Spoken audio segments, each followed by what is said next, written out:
Você aí de casa, gosta de cozinhar? Para alguns é um prazer, para a maioria é uma necessidade. Por isso, independentemente das suas razões, todo cuidado é necessário para evitar acidentes na cozinha. É que um momento de desatenção pode causar cortes e queimaduras.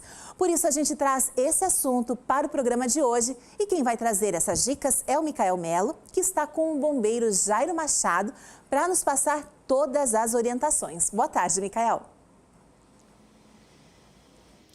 Boa tarde, Keltrin. Boa tarde para você que está ligado no Ver Mais. Sim, a gente vai dar essas dicas para você hoje. Estou aqui junto com o Jairo, que é especialista no assunto e vai trazer todos esses dados. Primeiramente, eu queria pedir para a produção colocar imagens do acidente que aconteceu com a influenciadora digital lá dos Estados Unidos, que ela teve esse acidente ali com a frigideira, ela não sabia o que fazer, né? Essas imagens são bastante impressionantes, elas viralizaram e o Jairo, inclusive, já deu uma olhada no vídeo, ele vai dar um parecer para a gente do que fazer se uma situação como essa, ela acontece aí na sua casa. Primeiramente, boa tarde, seja muito bem-vindo. Queria que você comentasse especificamente sobre aquele vídeo, né? O que poderia fazer naquele caso ali? Então, é muito importante nesse vídeo se manter a calma, apesar de ser muito difícil isso, né? Mas é importante que a gente possa manter a calma e fazer a extinção dessas chamas, né? Primeiramente, nunca utilize água, não jogue água, porque a água vai propagar, vai aumentar esse fogo, que é o que aconteceu no vídeo. Então, simplesmente, nesse momento das chamas na panela, o que a gente deve estar fazendo, né? Vou procurar uma tampa e vou colocar sobre a panela em chamas. Venho com muito cuidado para eu não colocar o braço por cima, nada disso. Simplesmente eu vou levar a tampa até a panela e faço a extinção, tirando o oxigênio do fogo. E não esquecendo de fechar o gás também para que ele não tenha mais aquecimento dessa panela. Então, esse é o procedimento. Faço a colocação da tampa sobre a panela e, posterior disso, eu faço o fechamento do gás. Então, nesse caso, por exemplo, aqui a gente tem uma frigideira que não tem a panela. Não tem essa panela, mas o ideal é ter essa tampa para facilitar mesmo, né? Isso, o ideal é que quando eu for iniciar o preparo dessa alimentação, fazer essa atividade aqui da preparação da alimentação, eu tenha tudo pronto já, né? Então, além dos alimentos que eu vou utilizar para fazer o cozimento e deixar tudo preparado para essa minha alimentação, assim como as tampas. É ideal que cada utensílio aqui tenha uma tampa, porque se essa panela, se essa frigideira agora ela iniciar uma chama, uma queima por conta do óleo, nesse momento essa tampa já não ia suprir a necessidade. E aí a tendência é o quê? A pessoa se assustar, pegar a frigideira, colocar debaixo de uma torneira ou até mesmo jogar um copo de água em cima. Então, nesse momento é sempre ideal que a tampa esteja sempre próximo para que a gente possa então fazer a extinção dessas chamas, né? A água, então, aqui, nem pensar, né? Nem pensar. Mesmo que eu tenha um copo bem próximo, por mais que eu enche esse copo e eu jogar aqui em cima, é natural que esse fogo vai aumentar e vai propagar. E aí vai pegar em cortinas, que não deveria estar muito próximo do fogão. Ele vai pegar em outras partes, pode pegar na minha roupa, eu posso acabar me queimando gravemente. Então, como a gente estava conversando, você acabou de mencionar, por exemplo, aqui a gente tem uma cortina que ela está muito próxima desse fogão, então esse não é o ideal, né? Não é o ideal, até porque nós temos uma janela aqui, vai produzir vento, né? Então essa cortina vai balançar e ela pode acabar atingindo aqui ou até mesmo o próprio calor, fazendo iniciar uma chama nessa cortina e propagando. Uma vez que propagar, e aí sim inicia um princípio de incêndio e de imediato já chamar o bombeiro pelo 193.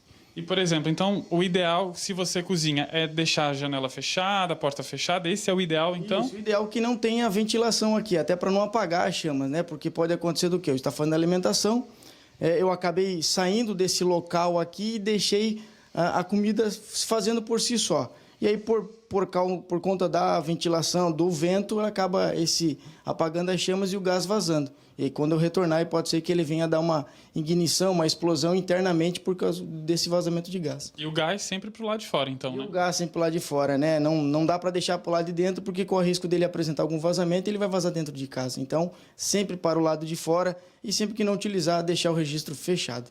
Maravilha. E, por exemplo, assim, ó, tem muita gente, a gente sabe que costuma cozinhar, você está ali cozinhando, coloca a toalhinha aqui já para facilitar secar uma mão e tal, mas o ideal então é também não ter uma toalha assim, isso, né? Por perto.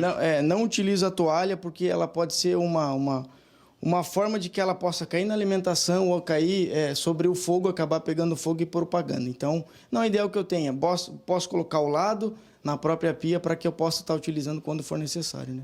Eu queria aproveitar para te perguntar sobre essa questão de cabos, né? Principalmente com cuidado para crianças. Então, o cabo é uma dica clássica, mas acho que vale a gente reforçar, né? Não deixar o cabo assim para fora, né? Isso, todo cuidado é pouco. Principalmente, vou iniciar essa atividade de fazer o preparo da alimentação. O ideal é que eu não tenha criança na cozinha. Essa é a primeira recomendação, né?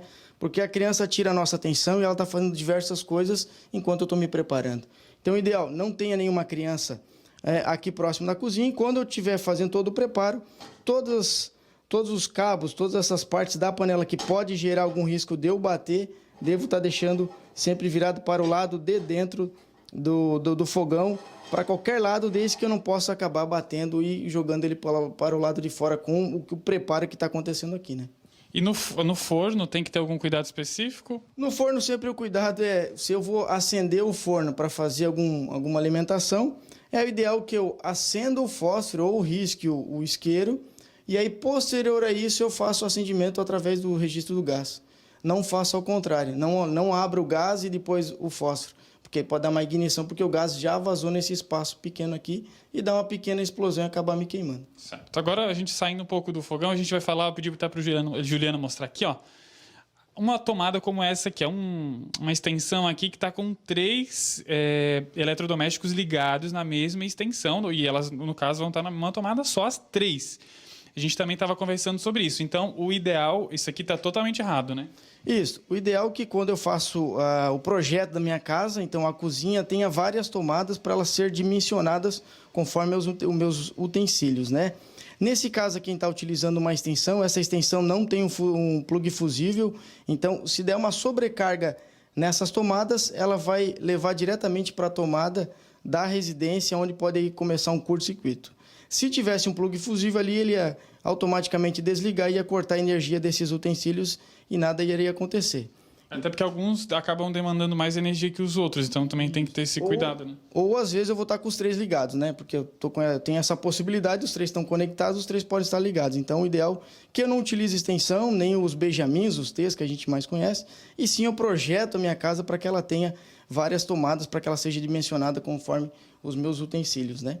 Agora eu queria te perguntar, aproveitar sobre o micro-ondas, porque a gente sabe que nem tudo é possível de colocar no micro-ondas, né? Assim, não são todos. Por exemplo, se eu quero aquecer, por exemplo, aqui nesse copo, leite aqui, um copo de vidro não tem problema. Não teria problema nenhum. O que eu tenho que cuidar no micro-ondas são os metálicos, né? São tudo aquilo que é metálico e sim, ele vai gerar uma energia dentro e vai ocasionar um problema maior, tanto de queima do micro-ondas quanto aquecimento interno. Temos que cuidar também com aquelas embalagens de marmita, que algumas delas podem ser colocadas no próprio micro-ondas, mas desde que estejam na embalagem escrito que sim, eles podem ser colocados ali. A partir desses, não recomendamos colocar, porque ele vai acabar dar pequenas explosões, pequenas faíscas lá internamente, né? O plástico tem algum problema? O plástico vai depender do plástico. Pode ser que, dependendo da quantidade de calor que esse micro-ondas vai fornecer para essa alimentação, para esse plástico, ele pode acabar derretendo. Fogo e danificar, basicamente sim, mas ele vai mais danificar o plástico e a alimentação naquele momento ali, né? Porque geralmente eu já vi gente colocar, por exemplo, potezinho de manteiga. Você quer aquecer a manteiga que está muito dura? Já vi gente colocando e também às vezes tem um problema ali, dá algumas faíscas. Assim. Isso, a margarina, a manteiga, ela basicamente é óleo, né? Então, uma vez que é aquecido, ele vai ficar na fase óleo e aí pode acabar me queimando no movimento que eu tirar do micro-ondas. E aí, já aproveitando, se eu acabar me queimando na cozinha, o que eu devo fazer? Procuro uma torneira, água em abundância e deixo resfriando essa queimadura.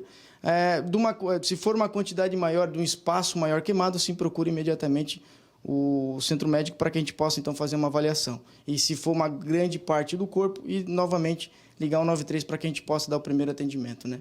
Maravilha, te agradeço por todas essas dicas. São dicas preciosas para você que está em casa, para que isso que aconteceu naquele vídeo que a gente mostrou não se repita aí no seu lar. Então, o recado está dado aí para vocês. Agora eu volto ao estúdio com você, Keltrin.